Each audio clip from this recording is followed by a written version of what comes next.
करने का तरीका कलर का यही है, करना आपको ऐसे ही है, ठीक है। और ये जो लाइंस आप डाल रहे हो ना, ये आपको रफली डालोगे तो ज़्यादा अच्छा है। स्केच के साथ अपने स्केल के साथ डालोगे तो अलग से लाइंस दिखाई देंगी,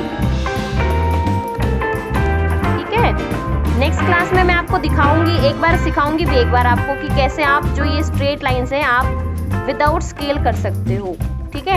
इसके लिए बहुत प्रैक्टिस करनी पड़ती है बेटा, तब जाके आप लाइंस को जो है ना स्ट्रेट ड्रॉ कर सकते हो विदाउट यूजिंग स्केल, ठीक है।